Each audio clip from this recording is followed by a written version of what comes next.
Hi ಎಲ್ರಿಗೂ ನಮಸ್ತೆ. Actually ನಮ್ಮ ಮನೆ ಹತ್ರ ಇನ್ನೂ ತುಂಬ ಮನೆಗಳಾಗಿಲ್ಲ. ಸೊ ಓಪನ್ ಸ್ಪೇಸ್ ಇದೆ. ಮಳೆ ಬಂದಿದೆ ಅಲ್ವಾ? ಸೊ ಹುಲ್ಲು ತುಂಬ ಚೆನ್ನಾಗಿ ಬೆಳೆದಿದೆ. ಹಾಗಾಗಿ ಕೆಲವು ಹಸುಗಳು ಬರ್ತಾ ಇರುತ್ತೆ ಇಲ್ಲಿ ಮೇಯೋದಕ್ಕೆ ಅಂತ ಹೇಳಿ. ಸೊ ಮನೆ ಗೇಟ್ ಹತ್ರನೇ ಸಗಣಿ ಹಾಕ್ಬಿಟ್ಟಿತ್ತು. ಸೊ ಕ್ಲೀನ್ ಮಾಡೋಣ ಅಂತ ಹೋದೆ. But at the same time ಪ್ಲಾಂಟ್‌ಗೆ ಫರ್ಟಿಲೈಸರ್ ಯೂಸ್ ಮಾಡ್ಬೋದಲ್ವಾ ಅಂತ ಅನ್ನಿಸ್ತು. ಸೊ ಅದಕ್ಕೆ ಒಂದು ಕವರ್ ಮೇಲೆ ಹಾಕಿ ಡ್ರೈ ಹಾಕೋದಕ್ಕೆ ಬಿಟ್ಟೆ ನಾನು. ಅದರ ಜೊತೆಗೆ ಇವತ್ತು ನಾವು ನರ್ಸರಿಗೆ ಹೋಗಿದ್ವಿ. ಕೆಲವು ಇಂಡೋರ್ ಪ್ಲಾಂಟ್ಸ್ ತಗೊಳ್ಳೋಣ ಅಂತ ಪ್ಲ್ಯಾನ್ ಮಾಡ್ಕೊಂಡಿದ್ದೆ. ತುಂಬ ವೆರೈಟಿ ಆಫ್ ಪ್ಲಾಂಟ್ಸ್ ಇತ್ತು. ಬಟ್ ನನಗೆ ಮೇಂಟೆನೆನ್ಸ್ ಹೇಗೋ ಏನೋ ಅನ್ನೋದು ಇನ್ನೂ ಅಷ್ಟಾಗಿ ಗೊತ್ತಿಲ್ಲ. ಸೊ ಹಾಗಾಗಿ ಬರೀ 2 ಪ್ಲಾಂಟ್ ಮಾತ್ರ ತಗೊಂಡು ಬಂದೆ. ಮಕ್ಕಳು ಅಲ್ಲಿ ಎಂಜಾಯ್ ಚೆನ್ನಾಗಿ ಮಾಡಿದ್ರು. ಹಾಗೆ ಬರ್ತಾ ಗ್ರಾಸರೀಸ್ ತಗೊಂಡು ಬಂದಿದ್ವಿ. ಸೊ ರೀಫಿಲ್ ಮಾಡ್ತಾ ಇದ್ದೀನಿ ಎಲ್ಲ ಗ್ರಾಸರಿನ. ಬಟ್ ಈ ಪ್ಲಾಂಟ್ಸ್ ನಂಗೆ ತೊಗೊಳೋದು ತುಂಬ ಇಷ್ಟ ಅನ್ನಿಸ್ತು, ತುಂಬ ತೊಗೊಳ್ಬೇಕು ಅಂತ. ಆದರೆ ಅದ್ರ ಮೇಂಟೆನೆನ್ಸ್ ಕೂಡ ನೋಡಬೇಕಾಗಿತ್ತು. ನನಗೆ ಇನ್ನೂ ಅಷ್ಟೊಂದು ಐಡಿಯಾ ಇಲ್ಲ ಇಂಡೋರ್ ಪ್ಲಾಂಟ್ಸ್ಗಳ ಬಗ್ಗೆ. ಸೊ ಅದಕ್ಕೆ ಪೀಸ್ ಲಿಲ್ಲಿ ತೊಗೊಂಡು ಬಂದೆ ನಾನು. ಮತ್ತೊಂದು ಅರೆಕಾರ್ ಪ್ಲಾಂಟ್ ತೊಗೊಂಡು ಬಂದೆ. ಹಾಗೆ ಮ್ಯಾಂಗೋ ತಂದಿದ್ವಿ ಆ್ಯಂಡ್ ಮನೆಯಲ್ಲೇ ಮಫಿನ್ ಮಾಡಿದ್ದೆ ನಾನು. ಬಟ್ ಮಫಿನ್ ಕೋಟಿಂಗ್ ಮಾಡೋಕ್ಕೆ ಕ್ರೀಮ್ ಇರಲಿಲ್ಲ. ಸೊ ಅದಕ್ಕೆ ಈ ಮ್ಯಾಂಗೋ ಪ್ಯೂರಿನ ಹಾಕಿದ್ರೆ ಚೆನ್ನಾಗಿರ್ಬೋದು ಮ್ಯಾಂಗೋ ಟೇಸ್ಟ್ ಅಂತ ಅಂದ್ಕೊಂಡೆ. ಅದಲ್ಲದೆ ಮಕ್ಕಳಿಗೆ ಇಬ್ಬರಿಗೂ ಮ್ಯಾಂಗೋ ತುಂಬಾ ಫೇವ್ರೇಟ್ ನಮ್ಮ ಮನೇಲಿ.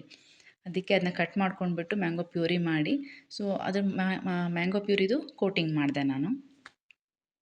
ನೀವು ಬೇಕಾದರೆ ಡ್ರೈ ಫ್ರೂಟ್ಸು ಎಲ್ಲ ಹಾಕ್ಕೊಳ್ಬೋದು. ನಾನು ದೊಡ್ಡ ಮಗನಿಗೆ ಇಷ್ಟ ಆಗಲ್ಲ ಡ್ರೈ ಫ್ರೂಟ್ಸ್ ಎಲ್ಲನೂ. ಅದಕ್ಕೆ ಅವನಿಗೆ ಬರೀ ಮ್ಯಾಂಗೋ ಪ್ಯೂರಿ ಹಾಕಿದೆ. ಬಟ್ ಚಿಕ್ಕವನಿಗೆ ಮಾತ್ರ ಅದೆಲ್ಲ ಇಷ್ಟ. ಸೊ ಅದಕ್ಕೆ ಅವನಿಗೆ ಗೋಡಂಬಿ ಎಲ್ಲ ಹಾಕಿದೆ.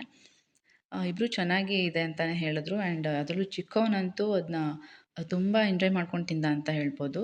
ಇನ್ನೂ ಹೆಚ್ಚಿಗೆ ಹಾಕು ಪ್ಯೂರಿನ ಅಂತಲೇ ನನಗೆ ಆಫರ್ ಇದು ಮಾಡ್ತಾ ಇದ್ದ, ಹಾಕು ಹಾಕು ಅಂತ ಹೇಳ್ಬಿಟ್ಟು. So it was nice actually.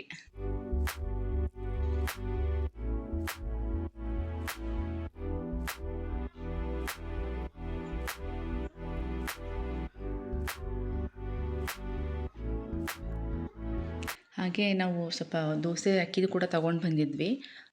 ನಮ್ಮನೇಲಿ ದೋಸೆ, ಇಡ್ಲಿ, ಪಡ್ಡು ಇದು ಕಂಪಲ್ಸರಿ ಯಾವಾಗಲೂ ಬೇಕಾಗುತ್ತೆ. ಬಿಕಾಸ್ ಟಿಫನ್‌ಗೆ ಅದರಲ್ಲೂ ದೊಡ್ಡವನಿಗೆ ಅದು ತುಂಬ ಫೇವ್ರೇಟು. ಸೊ ಹಾಗಾಗಿ ತಗೊಂಡು ಬಂದಿದ್ವಿ. ಅದನ್ನ ಒಂದು ಬಾಕ್ಸಿಗೆ ಹಾಕಿಡೋಣ ಅಂತ ಅಂದ್ಕೊಂಡೆ. ಬಟ್ ಅದು ಬಿಳಿ ಹುಳ ಬೇಗ ಆಗುತ್ತಲ್ವಾ ಅದು ಆ ಥರ ಅಕ್ಕಿಗಳಿಗೆ. ಅದಕ್ಕೆ ಒಣಮೆಣ್ಸಿನ್ಕಾಯಿನ ಹಾಕಿದ್ರೆ ಆಗಲ್ಲ ಅಂತ ಹೇಳಿದ್ರು. ಸೊ ಅದಕ್ಕೆ ಒಂದೊಂದು ಲೇಯರಿಗೆ ಹಾಕಿಟ್ಟೆ. ಜೊತೆಗೆ ಈವ್ನಿಂಗ್ ಒಂದು ಸ್ಮಾಲ್ ವಾಕ್ ಹೋಗಿದ್ವಿ. ಅದು ಅಲ್ಲದೆ ಇವತ್ತು ಆ್ಯಕ್ಚುಲಿ ಒಬ್ಬ ನೇಬರ್ ಮಗಳದು ಮದುವೆ ಫಂಕ್ಷನ್ ಕೂಡ ಇತ್ತು. ಸೊ ಅಲ್ಲಿಗೂ ಹೋಗಿದ್ವಿ. So it was completely a busy day ಆಗಿತ್ತು ಅಂತ ಹೇಳ್ಬೋದು. ಹೌದು, ಇನ್ಸ್ಟಾಗ್ರಾಮಿಂದಲ್ಲ